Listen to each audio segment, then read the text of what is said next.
Bonsoir à tous, bonsoir à toutes, bienvenue sur le plateau de NCI Sport. Très heureuse de vous retrouver pour notre deuxième rendez-vous sport de la journée.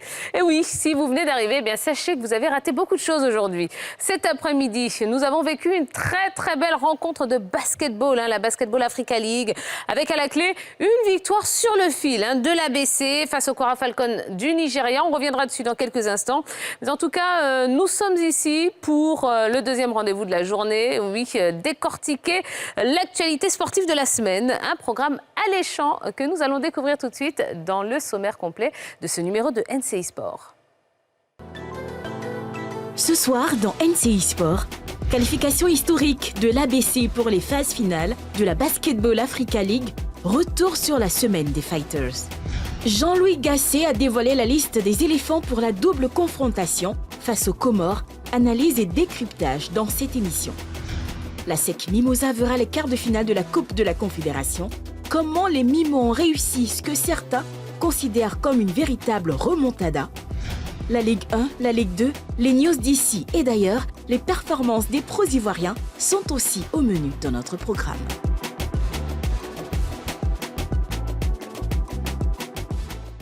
Et comme tous les lundis soirs, je suis très bien accompagnée sur ce plateau. Non pas deux, mais un consultant ce soir. Ouais, il fait le boulot de deux consultants. Bonsoir Babou Eric. Bonsoir Tia. Comment allez-vous? Je vais très bien, et vous? Ça va super, ça va super. Allez, on était en mode basket cet après-midi. C'est une bon. très belle rencontre dont on va parler tout à l'heure. Et puis beaucoup de football avec un super invité. Bon, je vous en dis pas plus, je vous laisse encore un petit peu de suspense. Vous le découvrirez dans quelques instants. Allez, on va commencer tout de suite avec la grosse actualité. Je vous le disais, c'est la Basketball Africa League. Et bien, on y va pour le journal de la balle.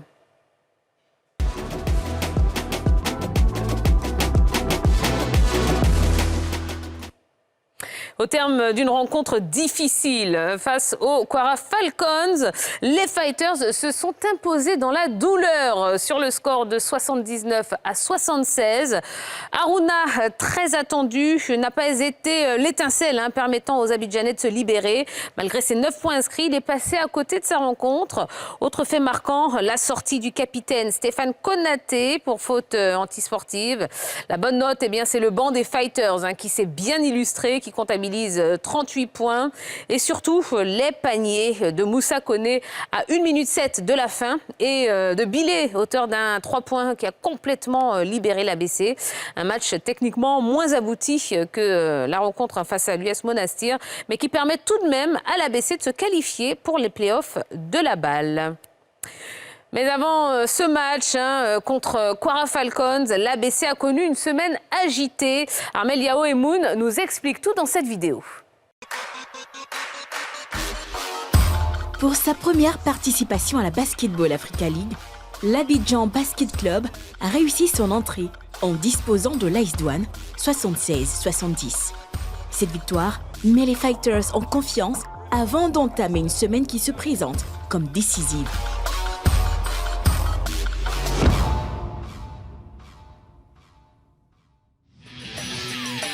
Mardi 14 mars, deuxième sortie des Fighters dans la conférence Sahara. L'adversaire s'appelle Rwanda Energy Group, une rencontre que les champions de Côte d'Ivoire doivent gagner pour se mettre en pole position. La première mi-temps est presque parfaite. Les hommes de Coach Mills rentrent au vestiaire avec une avance de 7 points. À la reprise, l'ABC déjoue et multiplie les erreurs.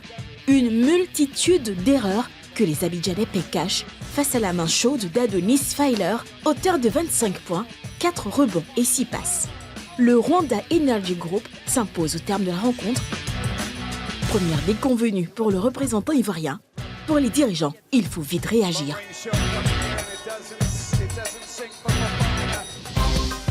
Mercredi 15 mars, le board de l'ABC rencontre les joueurs.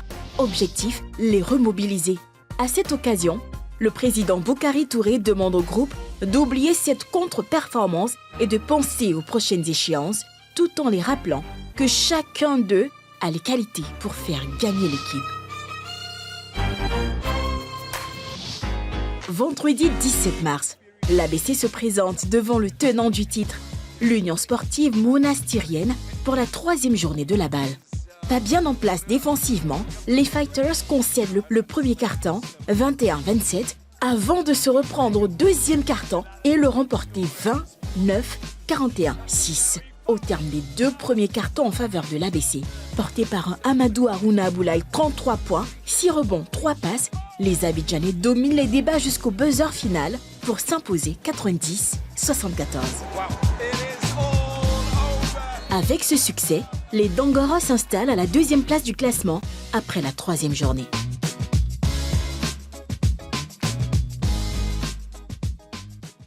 Éric Babou, on va commencer par les bonnes choses. Oui, commençons par la qualification de l'ABC pour les playoffs de cette Basketball Africa League. Alors déjà, un mot sur cette qualification, suite donc à la rencontre face au Kwara Falcons tout à l'heure. Comment vous les avez trouvés ? Mais déjà, il faut les féliciter parce que c'est une grosse performance, c'est la première participation et déjà ils se qualifient. Et puis, on va dire, contre le Monastir, ils ont fait le match qu'il fallait. Battre Monastir, Lus Monastir, c'est pas chose facile.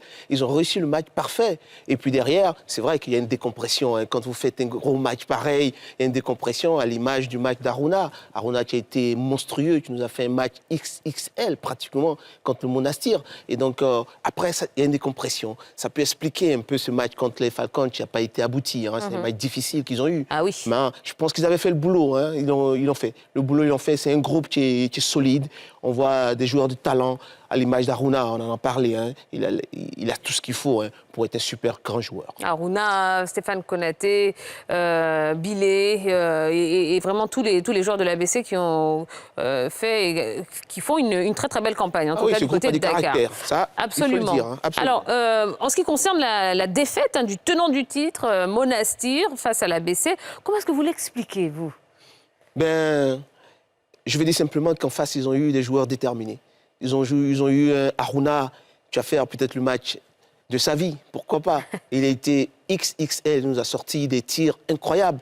Et puis, il y a un groupe avec le capitaine qui a donné de la niaque terrible à son groupe. On a vu vraiment une équipe de Côte d'Ivoire. Je ne sais pas s'ils feront un match pareil encore, mais en tout cas, contre Lus Monastir, ils ont sorti les tripes et c'était super. Donc, en face, ils ont eu une équipe déterminée qui était vraiment venue pour gagner et puis c'est passé. Alors, on l'a vu dans l'élément, les dirigeants de l'ABC ont parlé aux joueurs après la défaite face aux règles du Rwanda. Cet incident, a-t-il eu un impact, selon vous, sur le rendement des joueurs ? Ah oui, forcément. Quand le groupe vit bien, quand il y a un souci, que tout de suite, les dirigeants sont à côté, ils réagissent, ça se parle, ça discute. Forcément, ça remonte le groupe. Et puis, les joueurs, en général, quand ils se trouvent dans une situation pareille, ils savent ce qu'ils doivent faire. Ils savent. Ils sont venus au combat, ils sont venus pour performer. Et puis, quand juste derrière une contre-performance, vous avez une grosse équipe devant, vous avez les champions en face. Tout de suite, vous n'avez pas besoin qu'on vous motive. Vous savez que vous avez un gros match. Donc, instinctivement, tout de suite, vous vous mettez au niveau. Et puis là, ils ont sorti les tripes. C'était vraiment fabuleux. Je pense que les dirigeants ont été très vigilants. Tout de suite, ils sont venus pour remotiver les garçons. Bon, en tout cas, voilà, l'information capitale, c'est cette qualification de l'ABC. C'était tout à l'heure, c'était face aux Kwara Falcons du Nigeria. Donc, qualification pour les playoffs de la balle. Alors, il n'y a pas eu que l'ABC qui a joué cette semaine. Armel Yao et Marco Seri nous font le point des autres rencontres de cette conférence Sahara.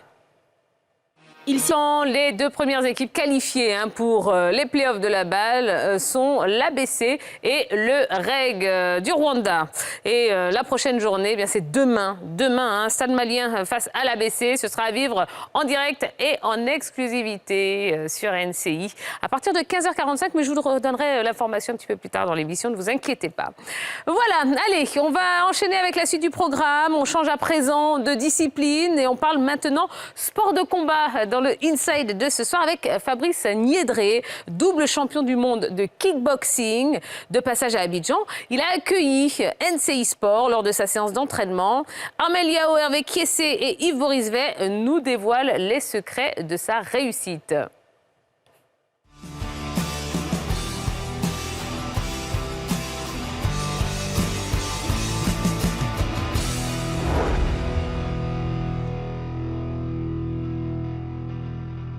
Double champion du monde de kickboxing, Niédré Fabrice, alias Dali Gozo, en vacances à Abidjan depuis quelques semaines, prend le temps de maintenir la forme avant son premier combat de la saison prévu au mois de mai.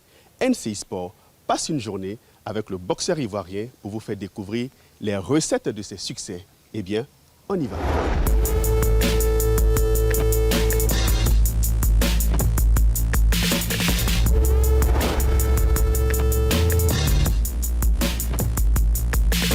Bonjour NCI Sport, c'est un honneur pour moi de vous recevoir. Salut Fabrice. Salut. Comment ça va? Ça va, merci.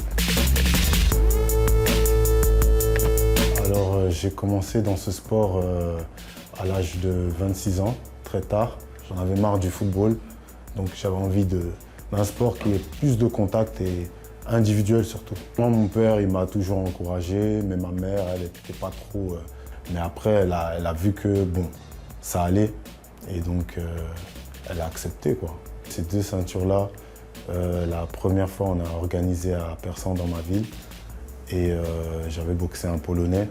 Bon, le combat, il a duré 10 secondes. Voilà, et c'était 2-3 coups que j'ai mis, et puis le gars était KO. Enfin, on va pas trop parler, on va aller s'entraîner aussi. Ce que beaucoup de gens ne savent pas, moi je suis agent de sécurité, donc je fais ce que je peux pour m'entraîner. Mais bon, on se bat, et Dieu nous donne la force.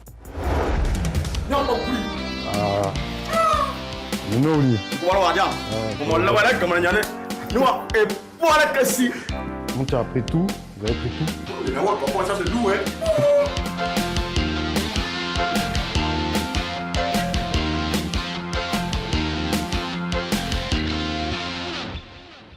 Marcel, comment tu vas? Ça va très bien. Voilà, ça c'est un grand homme. Marcel Aipo, président de l'ISCA Côte d'Ivoire. Allez-y, je vais vous présenter les autres boxeurs. C'est comment mon gars? Elle est vieille. Thanou Jérémy, champion d'Afrique de Muay Thai et de champion de Côte d'Ivoire de kickboxing. Lassana Coton, Las Koulibaly, champion de Côte d'Ivoire de kickboxing et de Muay Thai.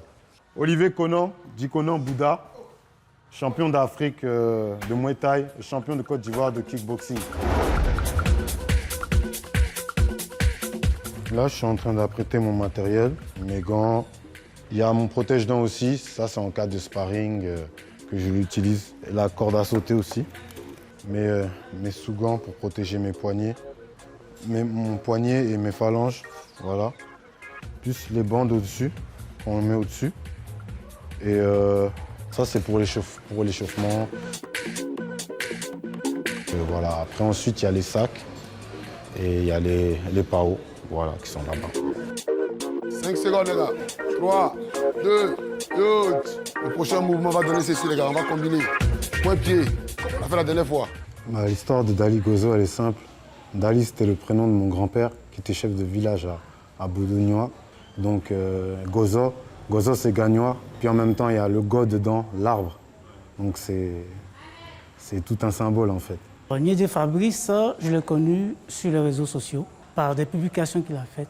J'ai vu qu'il était ivoirien. Puis après, je suis rentré en contact avec lui et c'est comme ça que j'ai pu le connaître. Fabrice, c'est quelqu'un de très humble, ça, il faut le souligner. Et c'est ce qui fait son point fort. C'est un vieux père que j'ai connu sur les réseaux sociaux. Mais là, tout de suite, vu qu'il est ivoirien, moi aussi, on a eu échangé rapidement et le feeling est passé. Je peux décrire Fabrice comme un champion qu'on connaît tous, Ngannou. Ils ont la même capacité, la même force, la même manière de frapper. Il a la force d'un taureau. Hein. Un taureau. Et sûrement que Fabrice doit encore améliorer un peu le physique qu'il a déjà, juste ajuster un peu, pour juste être à l'équivalent d'Ngannou. Un grand bosseur, c'est quelqu'un qui n'est pas trop dans les trucs de fête. Tu ne vas pas voir Fabrice en boîte de nuit, non. Travail, quand il finit le travail, il est en salle. Il a un niveau vraiment très élevé, il est en activité, il est puissant. Allez, toujours. Encore. Ne laisse pas. Allez. Super. Alors le kickboxing, je dirais, c'est un sport de percussion où il y a les poings, les pieds et les genoux. Contrairement au Muay Thai, il y a les coudes en plus et les saisies. Et le MMA, ce qui est en plus, c'est que ça va au sol. Donc il y a les frappes au sol. Méchant. Ok. Pour être pro, je dirais qu'il faut au moins 3-4 ans de combat confirmés pour accéder au niveau professionnel. Parce que c'est très difficile quand même. En pro, la moindre erreur, ça paye cash. Coup derrière, coup derrière. Aïe, genou. Aïe, va chercher, va chercher. Va chercher. Malheureusement, en Côte d'Ivoire, il n'y a pas de reconnaissance. Voilà, on est ici à l'entraînement à la salle, vous avez vu, il y a des champions de Côte d'Ivoire, des champions d'Afrique qui sont avec moi. Et moi, j'essaye de guider avec mes titres internationaux et mondiaux. On ne vit pas de ce sport, donc c'est très difficile. On est obligé de s'entraîner par nos propres moyens. D'accord, ne laisse pas. Allez, super. Mon objectif qui me tient à cœur, défendre ce titre mondial. Ça fait 2 ans que j'ai le titre, depuis fin 2021. On le prévoit pour le 8 juillet et on espère qu'il va nous produire un très beau spectacle. On lui fait confiance pour ça. Et puis après, passer des diplômes pour devenir entraîneur et pourquoi pas aider mes frères aussi. Avec mon expérience que j'ai, c'est mon souhait le plus profond. Peut-être ouvrir une salle aussi, s'il y a les moyens, bien sûr. C'est une chance d'avoir un Ivoirien qui est champion du monde dans cette fédération.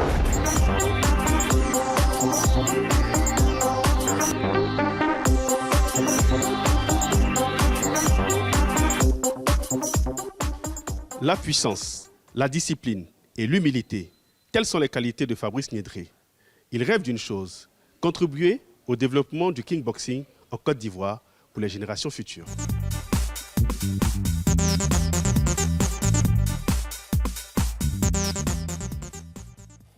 Belle fierté ivoirienne, hein, Fabrice Niédré, donc double champion du monde de kickboxing. Et on espère que vous avez été content de le découvrir ou de le redécouvrir, d'avoir de ses nouvelles. Et en parlant de ces nouvelles, sachez que Fabrice Niédré a été honoré par la ville de Persan en France, samedi 18 mars. Il a reçu la médaille d'honneur de la ville, de la part du maire, qui a qualifié ses résultats sportifs d'exemplaires. Et on voit les images ici à l'écran. Donc félicitations à lui. Je rappelle qu'il est ivoirien et on n'est pas peu fiers. Allez, on va tout de suite aller à la pub. Oui, une toute petite page de publicité. On revient dans quelques instants. Il y aura NCI Sport News et puis on recevra notre invité. On passera au football. À tout de suite. Nous sommes de retour sur le plateau de NCI Sport. Merci d'être aussi nombreux à nous suivre tous les lundis soirs de 20h30 à 21h30 pour décrypter toute l'actualité sportive de la semaine en compagnie de notre consultant Babou Eric qui est là. Ça va Eric? Ouais, super bien. Ça va? Un peu froid, non? Non, c'est bon, c'est parfait. D'accord. Ça va. Bon, très bien. On va pouvoir continuer avec la suite du programme. Plusieurs événements sportifs ont marqué l'actualité de la semaine. Eh bien, on va faire le point tout de suite en ouverture de deuxième partie avec Armel Yao et Moon. C'est dans NCI Sport News. L'actualité sportive d'ici et d'ailleurs, c'est dans NCI Sport News. Dao Lassina avec les U23. La sélection nationale U23 participera au tournoi dénommé Morocco U23 Challenge à Rabat à compter de ce lundi jusqu'au 28 mars. Pour ce rendez-vous, le sélectionneur Emers Faye a laissé sa place à Dao Lassina, l'ancien défenseur des éléphants suppléé l'ancien milieu de terrain international, qui est aussi l'adjoint de Jean-Louis Gasset. Ce dernier sera donc aux côtés du sélectionneur national pour la double confrontation contre les Comores. Dao, par ailleurs sélectionneur des U20, sera avec le directeur technique national, Ludovic Batelli, au Maroc avec les U23. Chitoriou, les enfants à l'honneur. Le groupement ivoirien de karaté-do Chitoriou a organisé dimanche au Casa des Deux Plateaux la 3e édition de sa traditionnelle compétition kata enfants dotée de la coupe Dr Diomandé Amadou. Les meilleurs ont été récompensés. En plus des médailles, ils ont reçu des enveloppes en guise d'encouragement. Cette compétition s'est déroulée en présence du président de la Fédération ivoirienne de karaté-do et disciplines associées, FIKDA, Maître Fanny Aboubakar, et celle du professeur Dassiril. La Ligue 2 féminine lancée. La nouvelle saison du championnat de 2e division du football féminin a été lancée samedi au stade Robert Champroux de Marcory avec la rencontre Teco FC, Gloria FC, qui s'est soldée par la victoire du Teco sur le score de 3-1. Pour son retour, la SEC Mimosa s'est imposée 11-0 face à l'AFD Benkadi. Cissé Cheikh numéro 1 mondial. Le taekwondo-in ivoirien Cissé Cheikh Salah Junior est désormais le numéro 1 mondial dans la catégorie des moins de 80 kg. Un ranking que le médaillé d'or des JO 2016, accueille avec joie. Cette année, l'Ivoirien a remporté 3 médailles d'or dans 3 compétitions. Il arrive donc en tête devant le Mexicain Carlos Sansores et le Brésilien Mason Siqueira, respectivement 2e et 3e.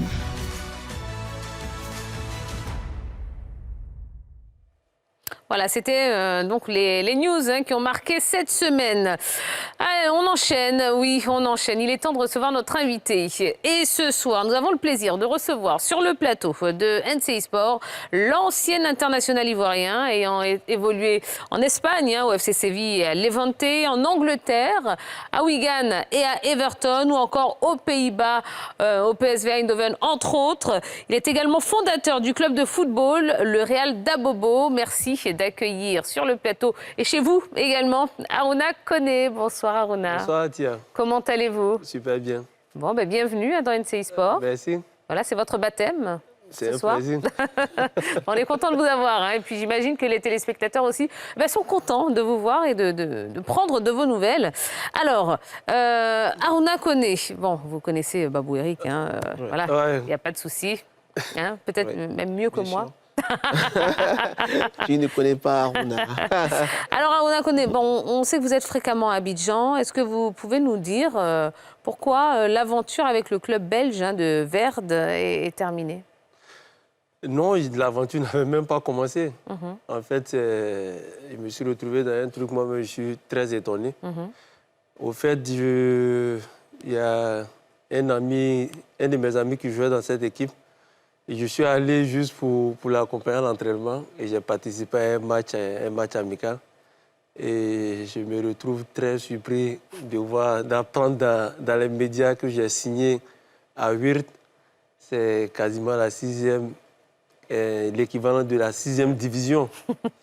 Non, l'aventure n'avait même pas démarré. Bon, je dis que c'était des rumeurs. D'accord, c'est le moment d'éclairer la lanterne. J'ai toujours dit que si je devais peut-être terminer dans une équipe amateur, le mieux pour moi, c'était de venir jouer au Real d'Abobo. Je pouvais apporter beaucoup plus au Real d'Abobo qu'aller jouer dans une équipe amateur en Europe. Alors, de tous vos souvenirs de carrière, je dirais quels sont les meilleurs? Il y a beaucoup de bonnes périodes quand même. Je retiens la période de PSV Eindhoven. C'est avec cette équipe-là que j'ai connu la Ligue des Champions. Et aussi, j'ai été 2 fois champion des Pays-Bas. Donc, c'est avec cette équipe-là que j'ai été champion d'un pays. Et après, il y a l'aventure de Levante qui s'est vraiment très bien passée, où on a fait un parcours historique. On a pu qualifier l'équipe en Europa League. Avec 100 ans d'existence, le club n'a jamais atteint ce niveau. Et il y a eu aussi Wigan où on a remporté la FA Cup face au grand Manchester City de Yaya Touré et les compagnies autres. Et voilà, ce sont des bons moments, et sans parler de l'équipe nationale, bien sûr. Justement, belle passe que vous me faites avec l'équipe nationale, puisque vous avez disputé une Coupe du Monde avec les éléphants. Par contre, ce qui manque à votre palmarès, c'est une CAN. Est-ce que ça reste un grand regret quand même pour vous? Oui, c'est un regret. C'est un regret, pas pour moi seul, c'est pour toute notre génération. Mais en même temps, nous sommes aussi satisfaits. Voilà, on a quand même mis des fondations. Et puis, nos petits frères sont venus remporter cette CAN en 2015. Heureusement qu'il n'y a pas eu trop de fossés. Sinon, ça allait être très compliqué encore pour essayer de créer encore une nouvelle génération. Ça allait prendre du temps. Heureusement que dès que nous sommes partis, la génération qui a suivi, des Mas Gradel et autres, ils ont réussi à prendre cette coupe-là. Mais en même temps, il y a le capitaine aussi. On avait quand même des représentants de cette génération dorée, comme Yaya Touré et autres. Donc, je n'y étais pas, mais on peut dire que voilà, on a aussi participé à ça. Très bien. Bon, c'est bien, c'est important. Alors, merci en tout cas d'avoir accepté l'invitation. Vous allez rester avec nous jusqu'à la fin de l'émission et vous prononcer sur l'actualité. Et l'actualité, c'est évidemment la liste du sélectionneur Gasset, puisqu'en milieu de semaine dernière, le sélectionneur national Jean-Louis Gasset a dévoilé la liste des joueurs convoqués pour la double confrontation Côte d'Ivoire-Comores. Nous avons donné la parole à deux de nos consultants, Patrick Guité et Nasser Eddy, pour décrypter cette liste. On a une nette idée des footballeurs internationaux ivoiriens qui affronteront les Comores le 24 mars à Bouaké et le 28 à Moroni. Jeudi dernier, Jean-Louis Gasset, le sélectionneur des éléphants, a dévoilé les noms des 23 joueurs convoqués pour cette double confrontation. Une liste diversement commentée par les Ivoiriens et les observateurs.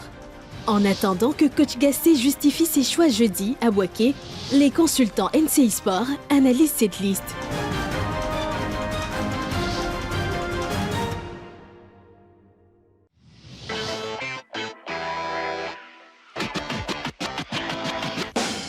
Dans les buts, 2 habitués et un nouveau.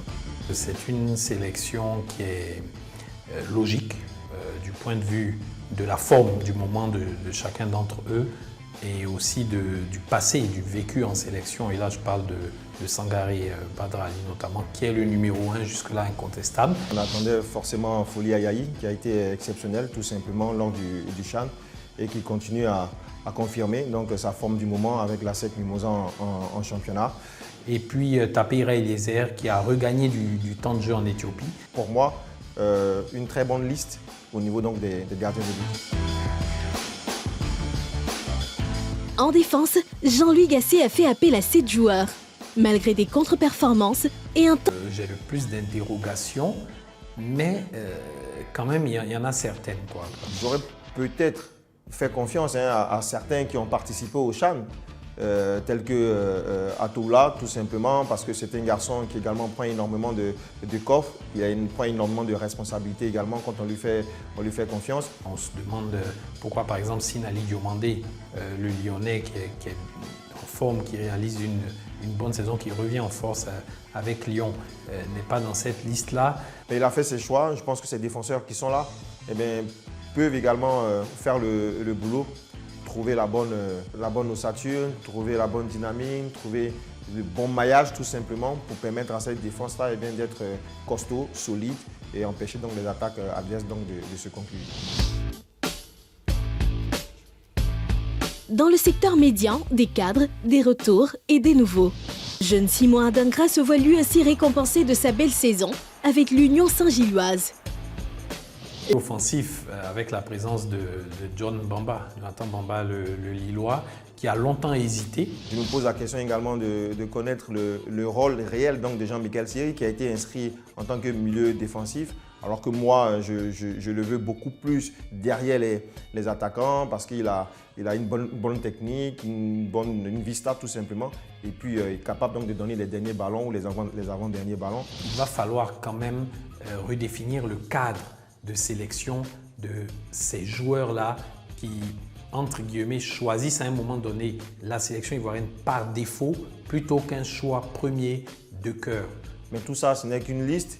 Dans l'animation que va proposer Jean-Louis Gasset, on connaîtra un tout petit peu les rôles des uns et des autres. Que dire de l'attaque? Seulement 3 joueurs ont été convoqués. La forte présence de milieux de terrain à forte vocation offensive a poussé Gasset à ne compter que sur Christian Kouamé, Jean-Philippe Crasso et Sébastien Haller. Pour moi, c'est la convocation de Christian Kouamé qui me gêne un tout petit peu. On a un Christian Kouamé qui a beaucoup moins de temps de jeu en Serie A. Voilà, qui n'est pas très performant avec la Fiorentina, qui n'est pas très constant en termes de temps de jeu. Même s'il a une vingtaine de matchs, si je ne me trompe pas, c'est des bouts de match auxquels il participe. Certains observateurs auraient peut-être aimé voir Datro Fofana, le nouveau sociétaire de Chelsea. Malheureusement, il est encore en train de trouver ses marques. Il n'a pas beaucoup de temps de jeu. Des attaquants purs, on va le dire, des buteurs, on n'en a que 3. C'est pour vous dire qu'on n'en a pas beaucoup. Ce sont ces 23 joueurs qui affronteront les Comores pour les 3e et 4e journées de la CAN 2023, prévues en janvier-février 2024. La Côte d'Ivoire étant qualifiée d'office en tant que pays organisateur Il s'agira pour les joueurs de séduire le staff technique et gagner leur place dans le groupe. La balle est donc dans leur camp. Et on va parler de cette liste du sélectionneur Gasset. Alors messieurs, cette liste vous convient-elle? On commence avec vous, Arona Koné. Bon, moi, ça me convient. Je pense qu'il n'y a pas eu trop de changements. Et ce sont les meilleurs du moment qui ont été sélectionnés, à part peut-être quelques joueurs, 2 ou 3 éléments. Mais pour moi, la liste me convient. D'accord. Vous, Babou Eric? Oh, vous savez, hein, il y a à manger, à boire pour tout le monde dans cette liste-là. En général, quand une liste comme ça sort, il y a beaucoup de choses à dire. Mais je pense que globalement, l'entraîneur, il sait où il va, il sait ce dont il a besoin. C'est lui, c'est son rôle, c'est lui qui est chargé de choisir ses joueurs en fonction de ses objectifs, en fonction du match qu'il voit, en fonction de la tactique aussi qu'il veut mettre en place. Donc, moi, je lui fais entièrement confiance et on jugera sur le terrain. C'est là où nous, on l'attend. Et c'est là où on sera intransigeant parce qu'il fait ses choix, il va les assumer. Est-ce que vous comprenez les absences de Seko Fofana ou encore Wilfried Zaha? Moi, franchement, je ne comprends pas. Je ne comprends pas parce que la Côte d'Ivoire, c'est le pays organisateur de la prochaine CAN. Donc je pense que c'est bien vrai que nous sommes déjà qualifiés d'office, mais ces matchs de poule-là, pour nous, ce sont comme des matchs de préparation. Et c'est le moment pour le coach d'essayer de créer un bon groupe. Et comme le président de la fédération a si bien dit, on a besoin d'une équipe commando en si peu de temps pour arriver, on ne va pas dire, bon, aller remporter la CAN, mais arriver le plus loin possible. C'est ce qu'on espère. Mais pour cela, on a besoin de tous les éléments. N'oublions pas aussi que Seko Fofana vient de faire son retour avec les éléphants il n'y a pas longtemps. Et encore lui donner cette opportunité de rater encore quelques matchs où il doit encore essayer de créer des affinités avec les joueurs. Pour moi, je ne comprends pas. Zaha, c'est vrai qu'aujourd'hui, c'est un cadre de la sélection, mais on ne peut pas se permettre de quand même rater ces matchs là où on doit créer des automatismes et puis être prêt le jour J. D'accord. Babou Eric, vous qui êtes quand même plus ou moins proche de la fédération, est-ce que vous avez des informations quand même concernant les absences de Seko Fofana ou Wilfried Zaha? Non, je pense qu'il y a beaucoup de spéculations. Et puis c'est à juste titre. C'est des joueurs performants, c'est des joueurs qu'on aimerait avoir dans l'équipe. Mais je pense que l'entraîneur aura l'occasion lui-même de donner des explications. Pour le moment, ça spécule. Mais moi, personnellement, je pense qu'il y a le temps. Moi, je ne suis pas perturbé par l'absence de Seko. Seko, en peu de temps, connaît le garçon, connaît ses qualités. Il a de grosses responsabilités à Lens. Il peut avoir des explications à ce niveau-là aussi. Donc, je pense que l'entraîneur a peut-être aussi envie de faire tourner un peu le groupe, voir d'autres en situation de jeu. Et puis, je pense qu'il y a le temps. Il n'y a pas à s'affoler. Seko, on connaît ses qualités. Et je pense qu'il est important qu'il soit dans l'équipe nationale. Et je pense qu'il y sera, forcément. Donc, il n'y a pas besoin de chercher midi à 14h. Il ne faut pas créer des polémiques, il n'y en a pas. Voilà. Il faut permettre aux joueurs, à l'entraîneur, de faire son groupe tranquillement, de voir venir. Mais je pense qu'au moment opportun, tous ces garçons-là seront présents. Zaha, il sort de blessure.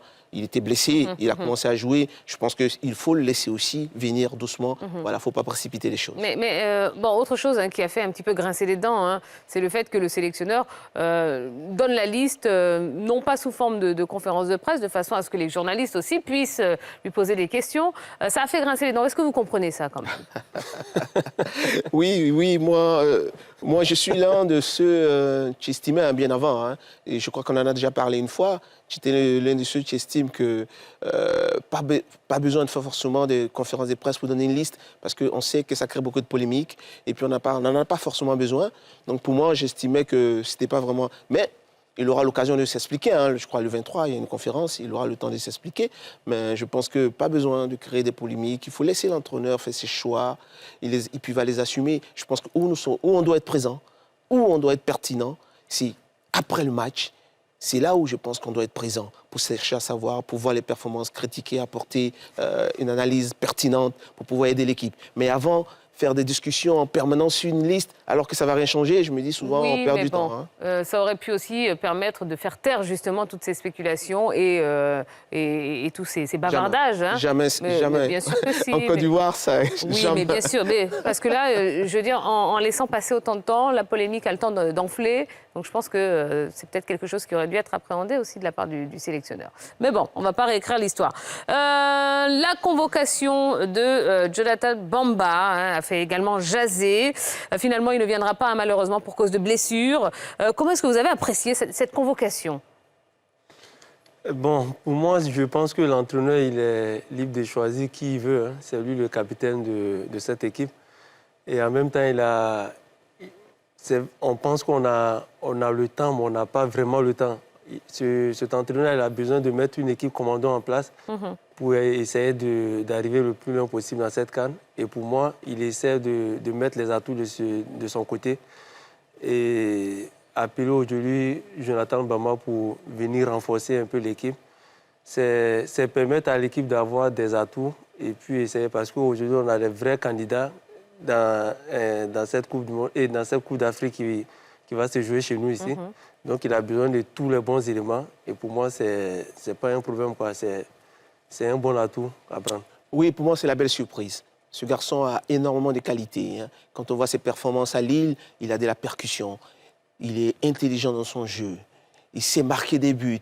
Il est très disponible dans le jeu. Et puis, il apporte quelque chose qu'on a vu avec Seko. Cette envie d'aller agresser l'adversaire, aller au pressing. C'est un garçon qui a énormément de qualités. Je pense que c'est un plus pour la sélection. C'est vrai qu'on a des joueurs de talent. Hein. Il y a des joueurs qui peuvent jouer le rôle. Mais je pense que ce garçon peut nous apporter un plus. Il faut regarder la CAN. On aura de gros clients, comme Aruna l'a dit, hein, devant. Tous les atouts. Tous les joueurs qui peuvent nous apporter un plus sont les bienvenus à l'équipe nationale, à mon avis. Ce n'est pas le moment de chipoter, ce n'est pas le moment de régler des comptes. Tous ceux qui sont capables de nous faire gagner la CAN sont les bienvenus, à mon avis. D'accord. Bon, malheureusement, hein, donc il est indisponible pour cause de blessure, mais il est remplacé par Jérémy Boga. Voilà. Bon, vous le savez, hein, dans NCI Sport, vous avez la parole. Hein, oui, on aime savoir ce que vous pensez. Et justement, hein, concernant la liste du sélectionneur Gasset, on vous a posé cette question. Est-ce qu'elle vous convient, cette liste ? Marco Seri a réceptionné toutes vos vidéos et il vous propose les meilleures d'entre elles dans Facecam.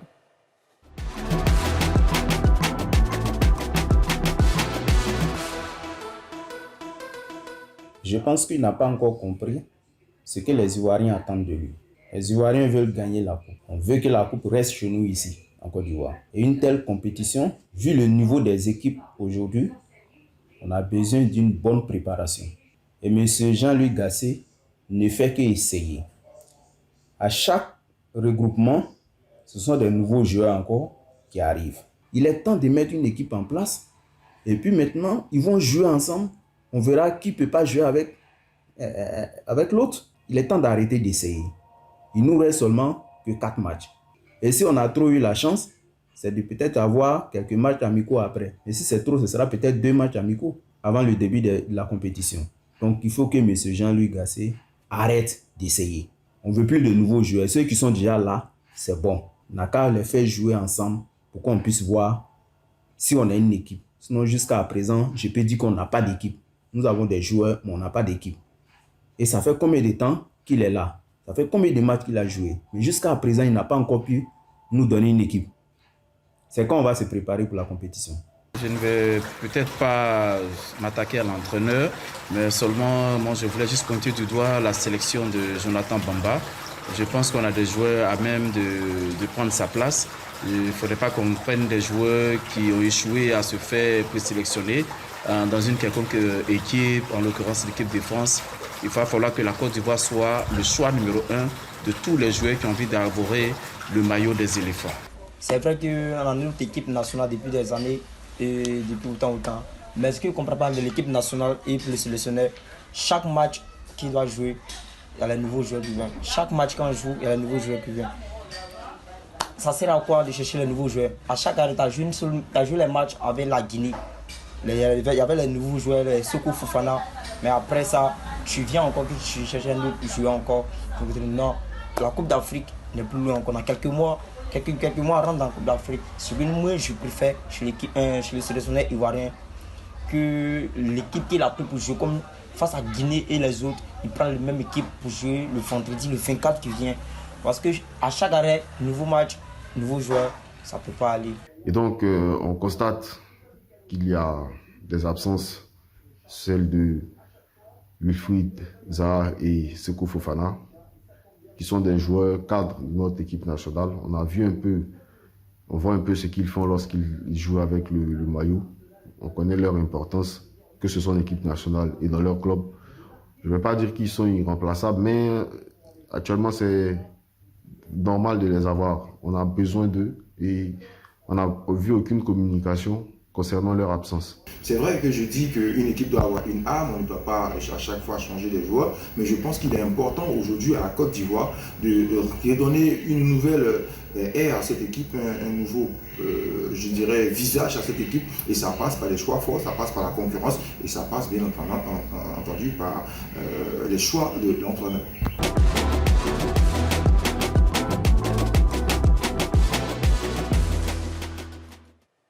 Eh bien, merci beaucoup pour toutes vos vidéos et comme je le disais, tous les lundis, vous avez votre mot à dire dans cette émission puisqu'elle se fête également avec vous. Alors Harouna, est-ce que vous pensez que le groupe actuel peut remporter cette CAN à la maison? Bien sûr, nous avons les armes pour remporter cette CAN. C'est vrai qu'il y a des vrais clients qui sont là. On a vu le Maroc en Coupe du Monde qui a fait un exploit. Il y a le Nigeria qui monte en puissance, le Nigeria qui n'a pas la CAN passée, le Nigeria qu'on attendait beaucoup, mais je pense qu'ils sont en train de monter en puissance. Et il y a l'Algérie qui est là, il y a pas mal de bonnes équipes, mais je pense qu'on a des armes pour aller chercher cette CAN-là. Il faut juste croire et puis se donner les moyens de... On joue à domicile, avec la présence des Ivoiriens dans les stades, je pense que c'est possible d'aller chercher. Oui, c'est clair. C'est en termes de qualité de joueur, je pense qu'on n'a rien à envier aux autres. Dans tous les compartiments, on a de la matière. Donc le souci n'est pas là. Maintenant, on connaît le souci de l'équipe nationale et c'est très souvent mental. Voilà, c'est là où on a besoin de tout le monde, on a besoin des Ivoiriens. Il faut que chacun, que ce soit l'union sacrée derrière ces garçons-là, pour qu'ils soient vraiment dans un environnement sain. Où on les encourage, où on les pousse à sortir le meilleur d'eux-mêmes. Donc c'est surtout là mon inquiétude en fait. Sinon en termes de qualité, je pense que dans tous les compartiments, on a les joueurs qu'il faut. Maintenant, il faut que la mayonnaise prenne et là, c'est le gros boulot des Gassés. Alors vendredi, les éléphants affrontent les Comores à Bouaké. Comment est-ce que vous entrevoyez cette rencontre, Harouna Koné? Bon, il n'y a pas de petites équipes encore. Je pense qu'il faut aborder tous les matchs de la même manière. C'est l'équipe que tu négliges, c'est cette équipe-là qui risque de te battre. Et aujourd'hui, on n'a pas... C'est vrai qu'on est qualifié, mais on n'a pas le droit de négliger ces matchs-là. Il faut terminer premier de cette poule, montrer que voilà, la Côte d'Ivoire est prête pour jouer cette CAN. D'accord, merci beaucoup. Allez, on va marquer une nouvelle pause. Juste après la pub, on passera à la Ligue 1 ivoirienne. On parlera également de la Ligue 2, de la Coupe CAF et puis un petit Thermopro. Vous avez vu encore un gros programme puisqu'on est ensemble jusqu'à 21h30. À tout de suite. Troisième et dernière partie de ce numéro de NCI Sport. Et je vous le disais il y a quelques instants, on va passer à la Ligue 1. On a joué la 22e journée de Ligue 1 Lonassi ce week-end. Elle a été fatale au Sporting Club de Gagnois. Après 11 matchs sans défaite, l'équipe a chuté dimanche face à la FAD sur le score de 1-0. Et dans les autres rencontres, la SOA a battu le Stade d'Abidjan 1-0. Le COK s'est imposé 2-1 face à Bouaké FC. Le Stella Club a battu l'USC Bassam 1-0. Le FC San Pedro donc 3-1 face à l'Asie. La SOA a battu le Stade d'Abidjan. Le LIS et RCA se sont neutralisés, un but partout. Et puis voilà, donc vous voyez le tableau des résultats de cette 22e journée de Ligue 1. Alors, quel commentaire justement sur ces résultats, Babou Eric? Oui, on peut dire que la Ligue 1 rentre dans une phase très importante, un momentum où tous les points coûtent cher. Faut rappeler, ça va se jouer au carré d'as pour désigner le champion de Côte d'Ivoire. Et donc, il faudra tout faire pour être dans les 4 premiers. Et c'est là où la bataille, elle est terrible. Parce que les points, vous remarquerez que si on vous met le classement, il y a 1, 2, 3 points qui séparent toutes les équipes pratiquement. Donc, c'est une Ligue 1 qui est hyper disputée actuellement. Et ce sera encore pareil jusqu'à la fin. Parce que les équipes se rapprochent en termes de points et il y a énormément de qualité. On voit des équipes qui se réveillent. Voilà, Korogo, qui est, on va dire, qui était au bas des classements, qui est passé devant Bafing. Et donc, c'est une période où les matchs sont très disputés. C'est serré. Vous voyez les scores, hein, 1-0, 2-0. Voilà, c'est vraiment très disputé actuellement. Alors, Bassam tombe dans la zone de relégation après la défaite contre le COK. Est-ce qu'il faut craindre pour les Bassamois? Comme le disait Eric, cette année, la Ligue est vraiment vouée sur des détails. Hein. Et là, le COK qui était en bas, qui a gagné ce week-end, je pense que ça va être difficile pour les Bassamois. Mais il reste encore beaucoup de matchs et mathématiquement, c'est possible. Exactement, parce que c'est très dur. Hein. C'est très dur. Bassam, qui était en difficulté, qui est toujours en difficulté, mais il y a encore du temps. On peut se rattraper, comme je l'ai dit tantôt, c'est 3 points. Ça va tellement vite. Voilà, et les points ne sont pas énormes entre les équipes. C'est pour ça que cette Ligue 1, en tout cas cette année, est très disputée. Alors, Aouna, qu'est-ce que ça vous fait de voir l'Africa en Ligue 2? J'ai mal au cœur. J'ai mal au cœur parce que c'est le 2e grand club de la Côte d'Ivoire. Et voir l'Africain en Ligue 2, ça fait mal au cœur. J'ai vraiment envie de voir cette équipe-là en première division, venir encore rivaliser, remettre le championnat à un niveau qu'on a connu avant, quand on était petit. Et en tout cas, je rêve de ça. J'espère qu'ils vont monter le plus rapidement possible. Bon, ben de toute façon, on va parler de la Ligue 2 hein, dans quelques instants. Mais avant cela, on va regarder le classement de la Ligue 1 à la 22e journée. Premier, donc, l'ASEC Mimosa avec 39 points, suivi du SC Gagnois, 39 points également. Troisième, la SOA. Et puis en bas du classement, donc Bassam, 15e avec 19 points. Et l'ES Bafing, 16e avec 19 points. Voilà. Ouais. On voit le classement. Alors, on va parler de la Ligue 2 hein, dans quelques instants. Mais avant cela, eh bien, je voudrais qu'on regarde quand même les performances de plusieurs internationaux ivoiriens qui se sont illustrés dans les championnats européens. Eh bien, on va prendre de leurs nouvelles tout de suite dans le Thermopro avec Armel Yao et Marco Seri. À l'aube de la trêve internationale, les internationaux ivoiriens ont enflammé le rectangle vert européen. On y va pour un tour d'horizon. Commençons ce tour d'horizon par l'Allemagne avec Sébastien Haller. L'international ivoirien, après avoir débloqué son compteur but en février, a retrouvé le chemin des filets samedi face à Cologne. L'ancien sociétaire de l'Ajax Amsterdam a largement participé au succès de Dortmund, 6. Il s'agit de Franck Kessié. Entré en cours de jeu, le milieu de terrain ivoirien a permis au FC Barcelone. En Angleterre, Amad Diallo s'est aussi bien illustré. Absent lors des 2 dernières sorties des siens, le prodige ivoirien a inscrit le but égalisateur pour permettre aux Black Cats d'accrocher le point du nul. C'est le 9e but du natif d'Adjamé cette saison. Terminons ce tour d'horizon par la France. Jonathan Bamba ne va pas honorer sa première sélection avec les éléphants. Le Lillois s'est blessé contre Toulouse samedi. Il sera remplacé par Jérémy Boga. Jean-Philippe Crasso, encore décisif avec l'AS Saint-Étienne. L'international ivoirien a permis aux siens de prendre un point face au Havre. Crasso s'offre sa 14e réalisation de la saison.